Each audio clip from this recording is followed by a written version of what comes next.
In May 2026, Uruguay suffered a massive digital hemorrhage. 8 gigabytes of sensitive national identity data were exfiltrated from the 2ID platform. State authorities were caught completely off guard. With citizens' biometric data and digital signatures exposed, officials desperately needed a quick victory to calm a panicking public. Guided by a private threat intelligence firm called BCA Ltd. And heavily amplified by the national newspaper El Observador, police raided a home and arrested a 19-year-old boy named Juan Manuel Laje Machi, known online as Uruguayo 1337. They paraded him in front of the press as the dangerous mastermind behind the PampaLeaks hacking group. To the general public, the case was closed. The media cheered the swift police work, and the state's digital reputation appeared to be salvaged. But independent researchers immediately noticed glaring issues. The digital forensics tying this teenager to the breach simply didn't add up, and the evidence used to justify the raid was entirely hidden from public scrutiny. Meanwhile, on the dark web, the actual operators behind PampaLeaks weren't hiding from the authorities. They were actively laughing at them in private chat rooms. We are about to look closely at a concept called forensic theater, a coordinated public relations maneuver that sacrificed a 19-year-old to hide systemic institutional failure. The teenager arrested wasn't a coding genius. A review of his online footprint showed he was mathematically unfit to architect a complex database breach. He was a low-level reseller with terrible operational security, trading access tokens for an automated Telegram bot. The intelligence that placed him in handcuffs came from Mauro Caceres and his firm, BCA Ltd.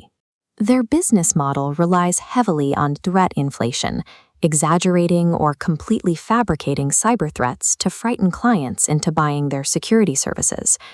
Looking at this documentation, we see how BCA Ltd. Engineered a fake rivalry between hacker groups. They spent months promoting a phantom group called Ex-Presidents to generate a black market scare they could then solve.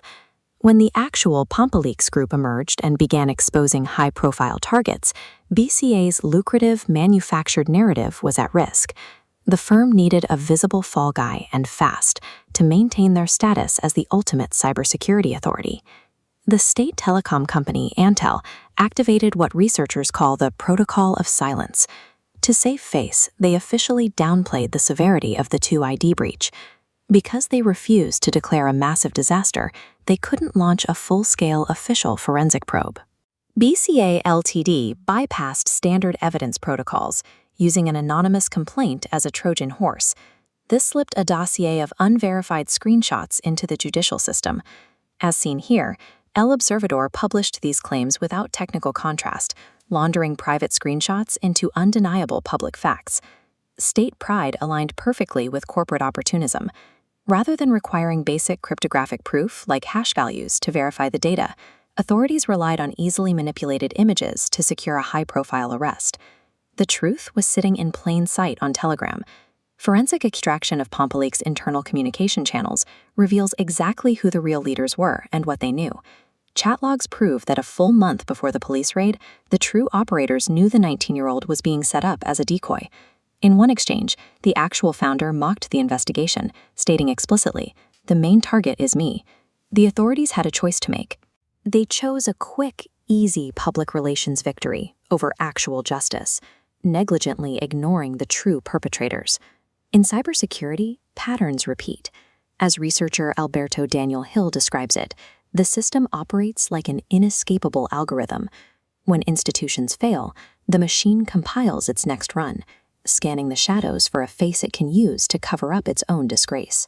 Hill knows this intimately. In 2017, he was wrongfully arrested at the age of 19 for reporting a massive medical breach. 9 years later, the exact same bureaucratic machine needed another 19-year-old to absorb the shock of an institutional collapse. The system requires these broken boys to function. It compresses a teenager's entire future into a closed file folder, destroying their life to protect a government agency's public relations.